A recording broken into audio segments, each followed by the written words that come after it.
Let's just do it this way.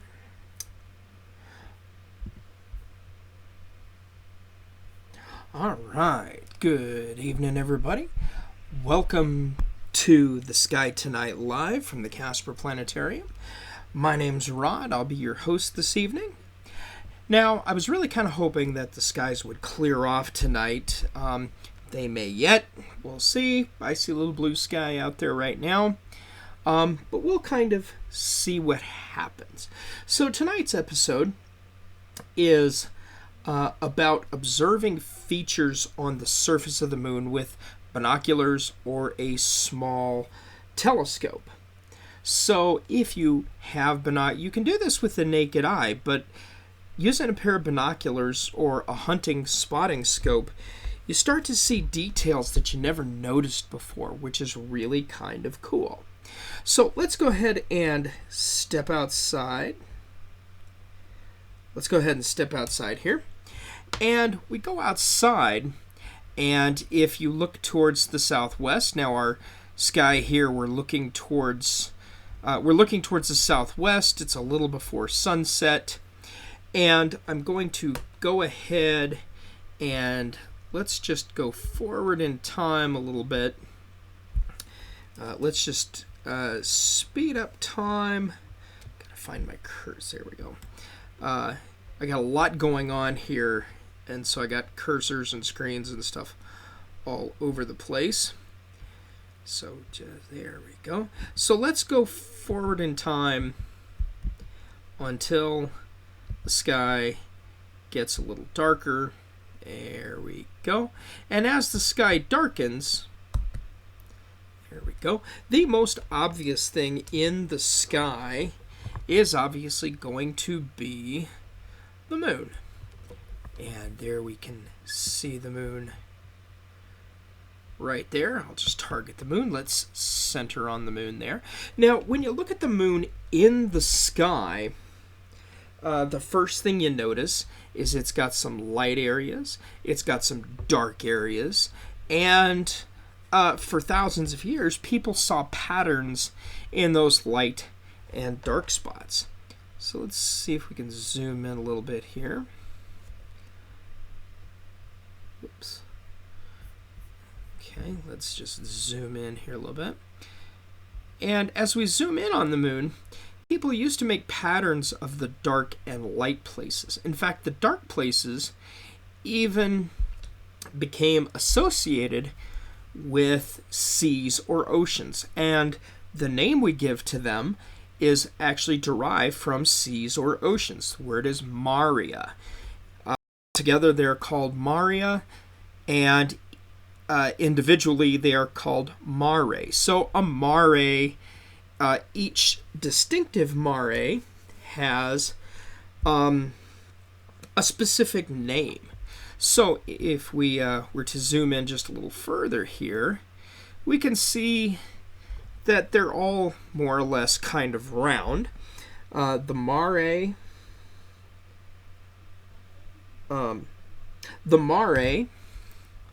are the dark places, as we said, and you notice they're more or less round, and each one of them has a specific name. So let's go ahead and let's switch here. Let's switch to an atlas of the moon. Now here is an atlas view of the moon, and each one of the mare has a specific name. Now, when you first, right after new moon, the first one of the mare that we can see is this one right up here to the far right, or the far eastern limb of the moon. It's Merocrysium, the Sea of Crises. Below that is Mare Fecunditatis, or the Sea of Fertility. Below and to the right of that, Mare Nectaris, or the Sea of Nectar. Above that is probably the one that's most famous of all, Mare Tranquillitatis, the Sea of Tranquility. Above that is Mare Serenitatis, the Sea of Serenity. And then right about below and to the left of that is Mare Vaporium, or the Sea of Vapors. And then we're just starting. You'll notice this is what the moon would look like tonight in the sky. Now, our terminator line, the line between light and dark, is straight up and down. Whereas if you were to look at it in the sky, it would be more tilted towards the horizon because it orients based on where the sun is. So tonight, what we would like to do, now that we can, and there are some cool apps that you can download for mobile devices and things like that, that will show you the names, show you some of the features, and let you zoom in on some of these features in the comfort of your own home. But it's a lot more fun to get out there with a pair of binoculars or even a small telescope. Even a pair of binoculars or a small spotting scope will give you a little bit of detail. So what let's do is let's go ahead and let's look at some of the features up close. So what I'm going to do is I'm going to zoom in a little bit here, and I'm going to turn our labels off for right now, simply because they're it's a little cluttered if I do that. So let's go ahead and look to Merocrysium. And Merocrysium is this one all the way over on the moon's eastern limb. Okay, and this one right here. Okay, so it looks kind of oval shaped because we're looking at it kind of at an angle. It's what we call foreshortened because we're looking at it at an angle from here on the surface of the Earth. So let's zoom in on that a little bit. There we go. And there's three pretty good-sized prominent craters that are interesting to look at in Merocrysium. The first one, the one that's further south, which is this one right here where my pointer is a crater called Picard. Yeah, just like the character on Star Trek The Next Generation, although that character was probably named after the same person that this crater was named after.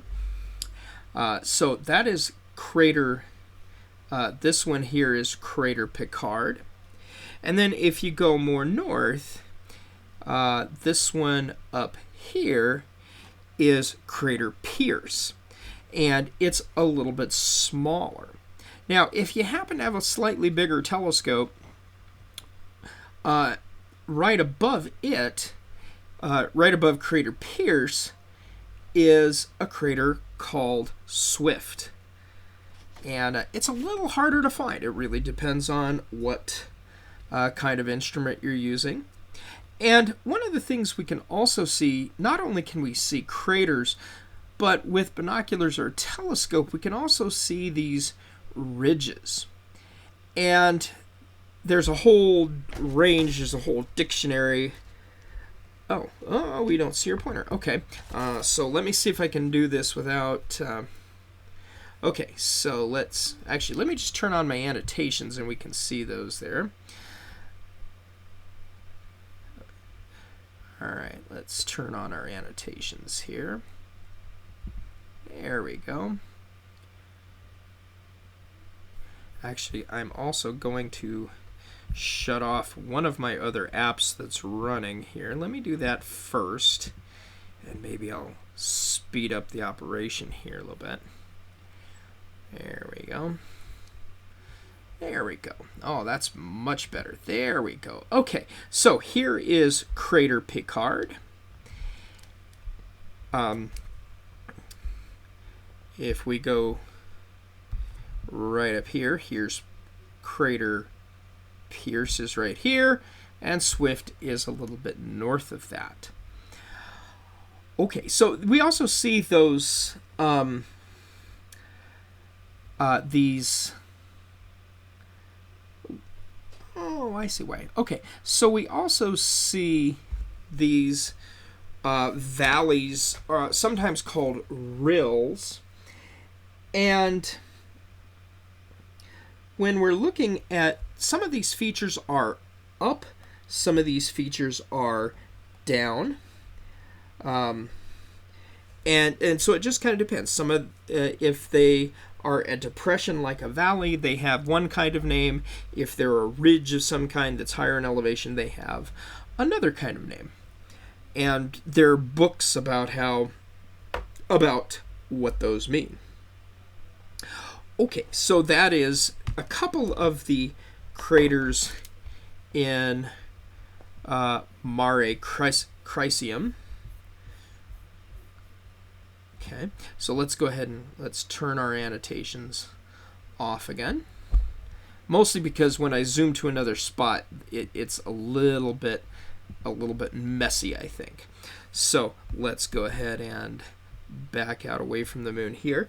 Now, if we go from Merocrysium and we go south, if we go south of that, we want to go to Mare Fecunditatis.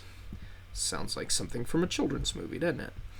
Okay, this mare, if this is the Sea of Fertility, and if we look towards the western edge, if we look towards this edge right here, and that is really messy. I don't know if that's going to show up on our screen or not. I guess we'll find out. I'm experimenting with an annotation tool here, and I'm not sure if it's working or not. I wonder if I can move this over to. Hey, yeah, let's put this guy over here. There we go. All right. So let's go ahead and switch things around here a little bit. This whole podcast is, or this whole live stream is very much an experiment here. All right, so we're going to zoom in on the Sea of Fertility, and I'm going to turn my annotations on. Now, some of the craters we would like to look at, there's two tiny little craters here that are kind of interesting. If we look right in the very middle of this mare. Now there's dozens of craters around the outside edge, but if we zoom into the very flat part right here, there's two craters called Messier, named after the comet hunter Charles Messier. And if we zoom in a little bit, you'll notice here that and these are going to be challenging to find in a telescope. They're really going to be hard to see because they're not very big. The bigger the object is, or the bigger the feature is, the easier it is to see. But now what's interesting about Messier is that if I take the things off here, you notice the one to the right here looks very bowl-shaped. It looks very round. The one next to it looks a lot more football-shaped. But also along with that is, you'll notice to the left or to the west, there are these two they're described in the books as Comet Tails. And astronomers think what happened was a meteorite came screaming in towards the moon, but it came in at a really, really low angle, and it ricocheted. And when it ricocheted, it jumped. There it is. It jumped and it blasted this stuff to out towards the west. Okay, we have a comet comment here. Let's see if this will appear on our screen. Somebody's looking for, Sasha's looking, where do you look for an affordable telescope? I will tell you, look online. Don't buy from Amazon. Don't buy from a big box store. Look for a company. Either buy from Orion Telescope, from Celestron, from Meade, some of those places. If you're interested, before the end, I will put a link to Orion Telescope's buyer's guide, and you can go from there. Okay, so Messier, the meteor, they think skipped, and when it hit, it bounced from the first one to the second one, and it blasted material out to the west, and that's why we see those rays. Now, we see those rays around other craters, and we refer to it as ejecta. And ejecta basically is the material below the surface is a lighter color, and when it gets stirred up, it comes to the surface, blankets the darker material, and you get a contrast in color.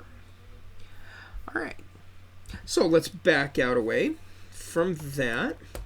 We're going to move from the Sea of Fertility to the Sea of Tranquility, where the Apollo astronauts actually landed. And you'll notice here, these planes, the Maria, are from big impactors a long time ago that were big enough that when they hit, they created not just craters, but huge basins. And the basins eventually filled in with molten rock, with lava. And it's a harder, smoother material, and it's a lot younger than the rest of the surface of the moon. But they're not perfectly smooth. You notice they've got these bumps, these ridges, and in a lot of cases, the craters tell us that these craters in the middle of the Maria tell us that they're younger. They happened after the Maria formed. So if we zoom in on the Sea of Tranquility here, and unfortunately this particular Atlas program doesn't let me turn on some labels and not others, so we're just going to kind of play this by ear. If we look towards the northern edge, if we go to the northern edge between the border, kind of at the border between Tranquility and Serenity, there is this really big crater right here in the center. And this really big crater is called Plinius. And it's interesting because it's got a really sharp rim to it. It's got some rills down in the bottom. There are some rills north of it between the border between the two seas here. And you'll notice as we zoom in, when you look at the moon, you'll see that a lot of craters have a central peak in the middle. And that's a unique feature to crater forming. And you can actually do this. This is a great experiment for kids. Take a pie plate or a roasting plate or some pan like that, fill the bottom with flour, and then cover the top with cocoa, and then have kids drop a rock into it. You'll see, and you have to be very careful pulling the rock out, the rock or the marble. If it bounces, sometimes what you'll get is a central peak. And a lot of times what you'll also do is you'll get an ejecta ray coming out from each side. So that's, while you're home, there's a great experiment to try. It's a great way to see how craters form and how we can tell how old craters are based on which one's on top and which one's on the bottom. This is also a great crater that, if you looked at it through a telescope, might make a good one to do sketches. Sketching is a great way to document the surface of the moon. It is possible to photograph it using your phone, but it's kind of tricky getting things lined up. It's a lot easier and possibly more accurate to be a good observer and sketch it using a pencil. So if we go north of the crater Plinius, these are some what they call rills, which are like valleys. They're depressions, but they're really, really long. And if we keep going, moving north into Serenitatis, or the Serenity, and the crater right there. If you go a little north and west of Plinius is a crater that's named Bessel. All the craters on the moon are named after scientists, astronomers, mathematicians, things like that. People like that, which I think is kind of interesting. And Bessel, here's another example of a nice round smooth crater, and sometimes they think a way to tell what angle the meteor came in at is how round it is. I don't know if that really works, or if that's or if there's more involved in that, but nice round crater. We can kind of see a little bit of a discoloration around the edge that could be ejecta maybe. Okay, now if we keep going, let's back out a little bit. If we go from the northwest of Bessel towards the edge of the Sea of Serenity, we got this really, really big crater right here in the center. This crater is the crater, come on, there we go, Poseidonous. Now, this is named after, again, and I can't remember, I think he was a mathematician, not the god of the sea, Poseidon. But you notice this crater has really rough terraced edges. It also has a very distinct crater right in the middle. And that tells us that the one in the middle is younger. It happened afterwards. Now, the one to the bottom right of that, Charanak, also has a central crater. And you'll notice there's a kind of a ridge running south along this edge right here. The moon is a fascinating geological place. I wish I knew more about it. I don't know an awful lot about how these formations occurred, but they are pretty fascinating to look at. Okay, so okay, gotta find my place here. Oh, if we go kind of northeast from Poseidonous, okay, we go northeast, and I'm going to turn my labels back on here. Now, really, really big mare if they're really, really big, they're not called mare, they're called oceans. There's oceans, there's seas, and there's even lakes. Now, these are obviously not filled with water, but mare means seas, lacus means lake. And so if we go northeast of Mare, the Sea of Serenity, Lacus Somnorium, and I don't know what that name means, I should have looked that one up, and north of that is Lacus Mortis, or the Sea of Death. right kind of here in the middle between these two are two craters with really nice central peaks, Plana and Mason. And you notice here they're almost side by side. One of them, the one on the left, Plana, is probably the older one, and Mason is probably a slightly newer one. There's a small round crater there on the edge, on the upper left edge. Now these two are probably a little bit challenging to see through binoculars.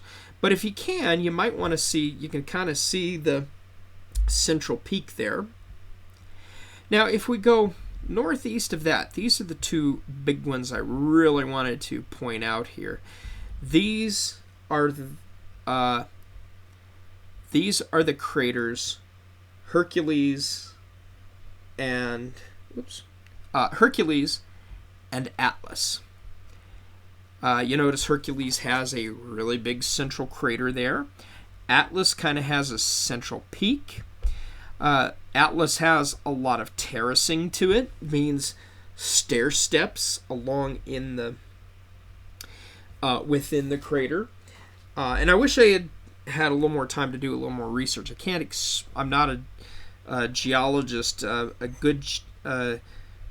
might want to contact the Tate Museum. Maybe somebody there knows about lunar geology. My apologies to Patty if she happens to be watching this. I don't mean to throw your crew under the bus, but Hercules and Atlas are really big craters. The bigger they are, the bigger the feature, the easier it is to pick out in a telescope. And we mentioned that the dark places are called mare, or seas. The bright places that are covered with lots and lots of craters are highlands. They're mountains. They're just like here on Earth. This one wasn't one that was on my list, but this is kind of cool. If we go kind of to let's back out so we can see Mare Serenitatis.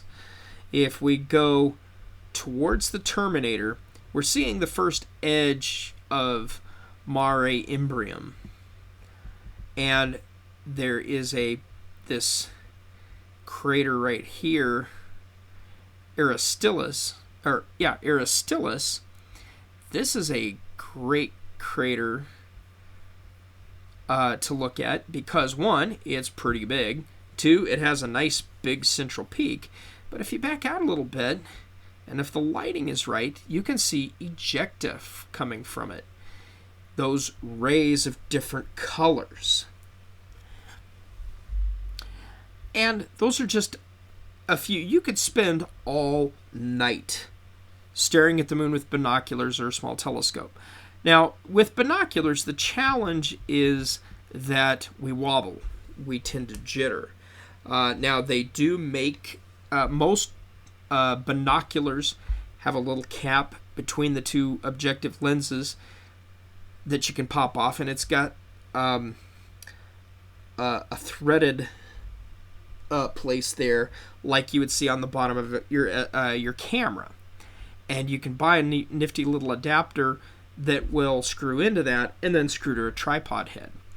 The other way to do that, if you don't want to do it that way, is to find a lounge, a backyard deck chair type thing, and just lay back, and then you have some armrests to rest your arms on.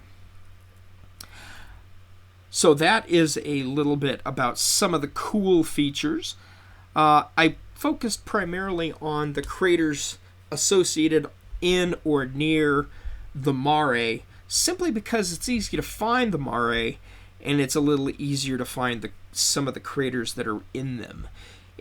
We could have just as easily gone to the southern highlands, but pointing out those craters is a little harder to do. It's a little harder to pick them out when you're trying to look at them through a pair of binoculars. So there is our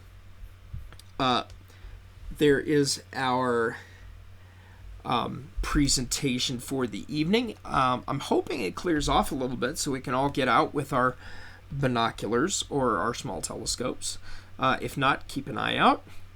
And I decided to do this tonight because anytime from new moon up to about first quarter, or what we call a waxing gibbous, is the best time to look at the moon with binoculars or a telescope, because if we zoom in on our craters here, you notice they have a shadowed edge. They're very light on the side where the sun is striking them, and the shadows where the sun isn't shining gives them a lot of contrast. Someone once said to me, "Oh, I want to look when it's at the full moon." But the problem is when we're at full moon, the light from the sun hits the moon straight on, bounces straight back at us, and it looks very flat. We don't see the brights and the shadows like we would if we were looking at first quarter like we are tonight. The moon looks very flat at full moon. Also, it's really, really bright, and so it's kind of hard to see some of those dimmer features. So that's our presentation for tonight. Before we wrap up, if anyone has any questions, feel free to type them into the comments section. Just type your question in. We've got a couple of us from the planetarium that are kind of monitoring that. We can answer those questions. And if you have questions about the moon or craters or specific things we see there, just feel free to go ahead and ask those. Meantime, we won't have a Sky Tonight Live next week. It is my wife's birthday, so wish her a happy birthday. But in 2 weeks, Michelle Wistison and I from the planetarium will be doing an astronomy Q&A session. Basically, you get to decide how the show goes. You get to ask questions, and we will answer them. And anything you can think of about astronomy. 2 weeks. Be thinking about those questions, and we will do a Q&A session. All right. Any questions from our audience?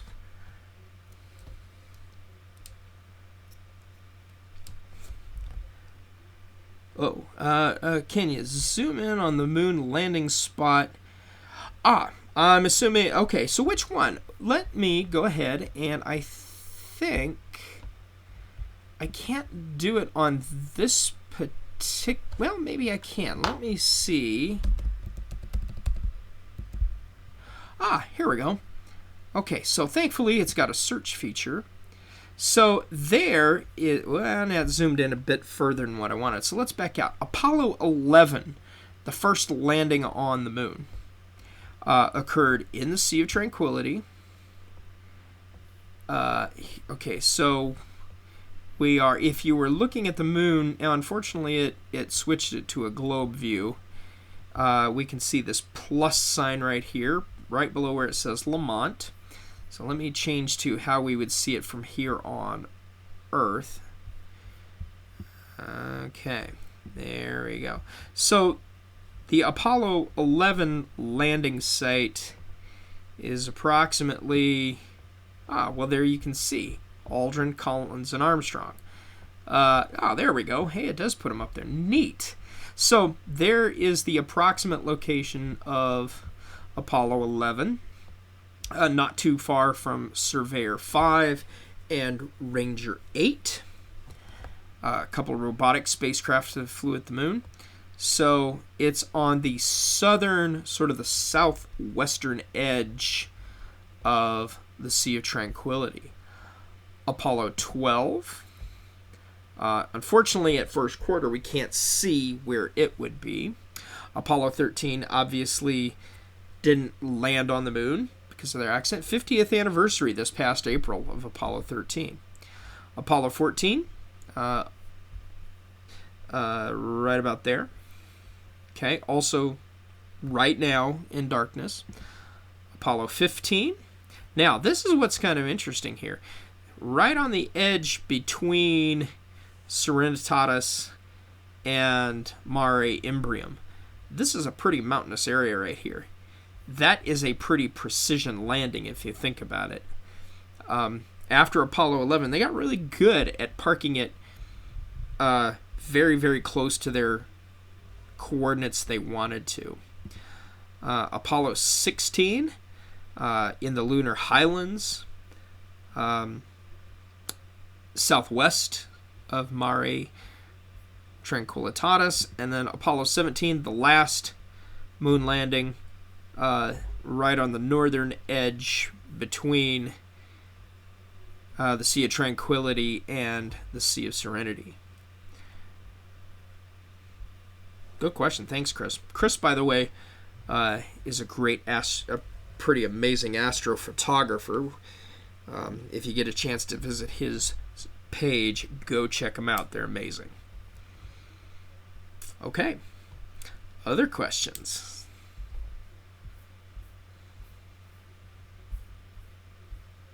All right. Okay. If there are no other questions. Now, since we're talking about it, unfortunately, no, you cannot see the rovers, the bottom half of the lunar lem, or the flags. They are just absolutely too small to be seen. Are we... Oh, did we pop out? Are we still live? Oh, no, we're still going, I guess. Okay, so, no, the none of the hardware from any of our landings on the moon is visible from here on Earth. They're all really tiny compared to the Earth. So, that's an unfortunate piece there.